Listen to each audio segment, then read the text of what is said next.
Olá a todos, bem-vindos à edição número 45 dos mercados em 3 minutos. Uma semana, uma vez mais, bastante positiva, uma vez mais porque a semana passada foi de facto uma semana muito forte, de ganhos bastante significativos na generalidade dos ativos financeiros. Esta semana continuamos na mesma toada, isto se excetuarmos aquilo que se passa aqui no nosso cantinho em Portugal, mas já lá vamos. Na generalidade dos ativos financeiros, a semana foi bastante positiva, na linha da semana anterior, embora com ganhos bastante mais moderados face àquilo que aconteceu na semana passada. Ainda assim, uma nuance que vale a pena realçar. Este é o gráfico do S&P 500, que teve de facto uma subida nesta semana superior a 1%, mas ao contrário do que aconteceu na semana passada, esta subida não foi acompanhada das pequenas empresas. Este é o gráfico das pequenas empresas do mercado americano, onde a performance semanal foi negativa em 3%. Ou seja, voltamos àquilo que é o padrão de 2023. O mercado a subir, mas impulsionado por meia dúzia de grandes empresas que, de facto, têm trazido o retorno total ao mercado e as pequenas e médias empresas a ficar para trás. Não foi isso que aconteceu esta semana, mas voltámos à toada normal de 2023 esta semana. E nesse particular, é interessante olharmos para esta visualização que nos traz aquilo que é o retorno das 8 maiores empresas do mercado e comparar com os índices de referência. Mas traz-nos do retorno nos últimos 2 anos e não apenas no ano 2023. Como sabem, 2022 foi um ano muito negativo no mercado. As principais tecnológicas caíram de forma bastante significativa.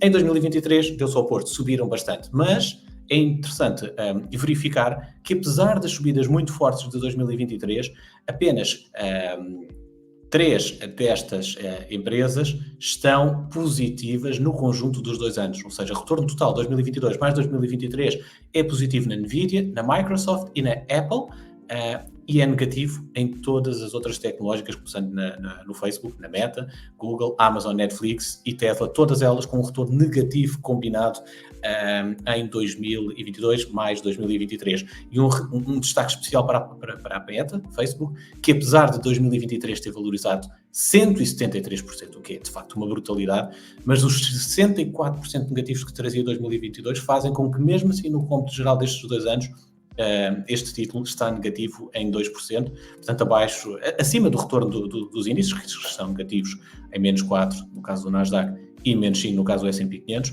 mas ainda assim negativa em retorno para o investidor.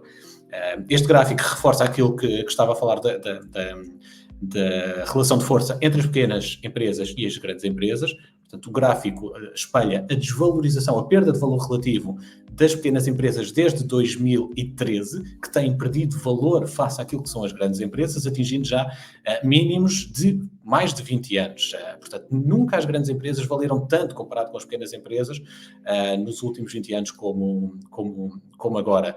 E o mesmo se passa na relação de forças entre o segmento Growth e o segmento Value, ou seja, as empresas Growth, maioritariamente as tecnológicas, estão de facto numa tendência de valorização, de ganho de peso comparativo com as ações de segmento value.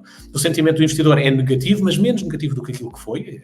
Chegou a ser de extreme fear há 3, 4 semanas atrás, de facto no pico da queda do mercado a seguir ao verão. Esta recuperação das últimas 2 semanas trouxe os investidores para um nível mais neutral, mas ainda assim negativo, pode ser visto como um indicador contrarian. Este é o indicador cumulativo do sentimento do investidor, onde se vê de facto os mínimos em outubro e alguma recuperação nas últimas 2 semanas, a espelhar de facto também aquilo que foi a recuperação do mercado acionista. O heatmap no S&P 500, uma vez mais, o espelho daquilo que vos estava a dizer, as tecnológicas com verde muito carregado, Apple, Google, Microsoft, Nvidia, Amazon, e depois no restante mercado muito vermelho, sobretudo nos setores de energia e healthcare. A Europa também mista, com alguns segmentos positivos, nomeadamente a tecnologia, também na Europa com uma performance positiva, e depois outros segmentos de mercado negativo para lhe dar uma performance marginal. Aquilo que tem sido um dos principais ativos em 2023 e de alguma forma contrastando com aquilo que foi o seu passado histórico, de uma forma silenciosa, aquilo que tem acontecido com o Bitcoin, com os ativos digitais, com as moedas digitais em 2023, o Bitcoin já valorizou praticamente 125% em 2023, uma valorização relativamente silenciosa, mas muito impulsionada nestas últimas semanas, onde de facto tem valorizado de forma muito expressiva. Porquê? Porque há de facto a expectativa de finalmente ser aprovado o primeiro fundo de cotação spot de Bitcoin. Estima-se que a Bloomberg estima em 90% a probabilidade de vir a ser aprovado nos próximos 2 meses um ETF de Bitcoin, e os investidores, obviamente, que estão a tentar capitalizar nesse, nesse ponto. Um, outro ponto interessante tem a ver com os máximos históricos em algumas ações, portanto, apesar de o mercado ainda não ter recuperado todas o seu máximo anterior às quedas de 2022, há títulos que estão em máximos históricos. É o caso da Microsoft, fez recentemente máximos históricos, muito impulsionado pela sua aposta no AI, mas também pelos resultados líquidos por ação, o lucro líquido por ação que surpreendeu as melhores previsões dos analistas. E também, e também, de facto, analisar aquilo que é o retorno da empresa, a diversificação do negócio da empresa, que é outro, de facto, dos pontos fortes da Microsoft, que é não estar dependente de uma única exclusiva fonte de negócios. Esta visualização é muito interessante porque espelha isso mesmo, de facto, a forma diversificada de fontes de receita da Microsoft e que, de facto, lhe dá robustez ao negócio que todos conhecemos. Outro título que está em máximos históricos e de alguma forma algo surpreendente, porque é um título europeu, que já por si só é um mercado menos apetecível que o mercado americano, um título europeu no sul da Europa, em Itália, ainda menos apetecível face a outras geografias na Europa, e num setor muito pouco trending hoje em dia, que é o setor da construção automóvel. Falo-vos da Ferrari, apesar de ser um construtor de luxo, ainda assim é um construtor automóvel, o setor automóvel não tem passado bons momentos, mas ainda assim Ferrari está em máximos históricos, a demonstrar que nem só de tecnologia e de tecnologia nos Estados Unidos vive o mercado financeiro. Por último, uma infografia muito interessante, uma vez mais da Visual Capitalist, que ilustra os 20 erros mais comuns que o investidor comete quando investe nos mercados financeiros. Eu vou dissecar todos eles nas próximas semanas. Esta semana começo com o primeiro, que tem muito a ver com aquilo que são as expectativas do investidor e de que forma é que nós devemos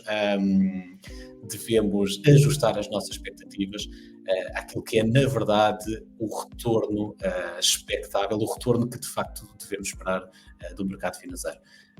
Espero que seja útil, espero que seja interessante e convido-vos a lerem de forma mais elaborada a newsletter desta semana.